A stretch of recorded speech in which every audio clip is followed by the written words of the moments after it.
अहम board meet हुई। बैठक में कौन से फैसले हुए और क्या निकल कर आया, पूरी डिटेल्स लेकर अब हमारे साथ अनुराग शाह जुड़ चुके हैं।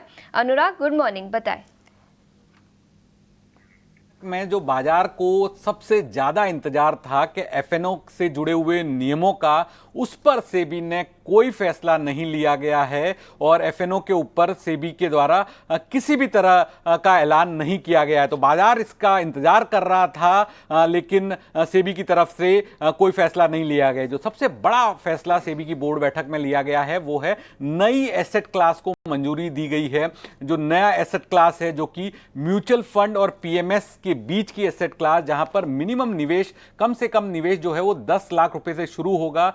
जो निवेशक ज्यादा रिस्क टेकर से ज्यादा रिस्क ले सकते हैं, उनके लिए नई एसेट क्लास तैयार की गई है, जहां पर डेरिवेटिव्स में भी फंड मैनेजर निवेश कर पाएंगे। लेकिन जो नियम बनाए गए उसमें अनलिस्टेड स्टॉक में निवेश नहीं हो पाएगा, कोई लिवरेज नहीं लिया जा सकेगा और कुल जो एयूएम होगा उसका 25% तक ही डेरिवेटिव में निवेश किया जा सकेगा। तो नया एसेट क्लास को सेबी के द्वारा मंजूरी दे दी गई है। तो आने वाले दिनों में नई एसेट क्लास शुरू हो जाएगी, जहां पर मिनिमम इन्वेस्टमेंट 10 लाख से शुरू होगा। इसके अलावा एमएफ लाइट के जो नियम हैं वो भी सेबी के द्वारा मंजूर कर दिए गए हैं, जिसमें पैसिव फंड्स के लिए अगर जो एएमसी कंपनीज आती है तो उनको तमाम जो प्रक्रिया होती है उससे नहीं गुजरना पड़ेगा और जो उनके लिए बर्डन भी होगा वो कम होगा और मंजूरियां भी जो है पैसिव फंड लॉन्च करने के लिए जल्दी मिलेगी। तो एमएफ लाइट के जो नियम है सेबी के द्वारा मंजूर किए गए। तीसरी चीज जो है राइट इशू पर सेबी के द्वारा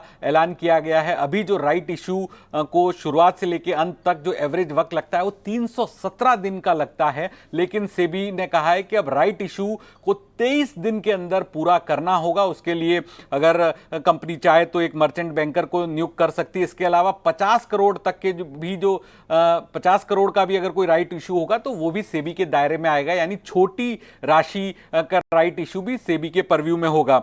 इसके अलावा T+0 सेटलमेंट में जो अभी 25 स्टॉक ही थे उसे बढ़ाकर सेबी के द्वारा 500 स्टॉक कर दिया। T+0 में अब 500 स्टॉक शामिल होंगे मार्केट कैपिटलाइजेशन के मुताबिक, और इसमें एक ऑप्शनल ब्लॉक डील की विंडो भी जो है वो सेबी के द्वारा मंजूर की गई है। ऑप्शनल विंडो दी जाएगी T+500 जो स्टॉक्स होंगे वहां पर ब्लॉक डील के लिए। इसके अलावा रिसर्च एनालिस्ट और इन्वेस्टमेंट एडवाइजर्स के लिए जो नियम हैं वो बनने के लिए वो नियम आसान किए गए हैं।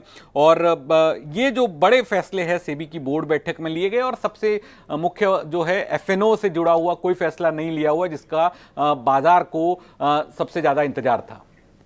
बिल्कुल, तो एफएनओ को लेकर एक्सपेक्टेशंस थी कि शायद कुछ न्यूज़ आ सकती है, लेकिन कोई न्यूज़ नहीं आई, जो एक बड़ा पॉजिटिव होगा भारतीय बाजारों के लिए। इसके अलावा नए एसेट क्लास को मंजूरी मिल चुकी है।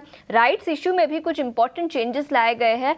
अभी 317 दिन लगते हैं पूरे राइट्स इशू के प्रोसेस को कंप्लीट होने में, उसे घटाकर 23 दिन किया जाएगा। तो बड़ी खबर है और टाइमलाइंस घटा दिए जाएंगे, जिसके चलते एफिशिएंसी भी बढ़ती हुई नजर आ सकती है।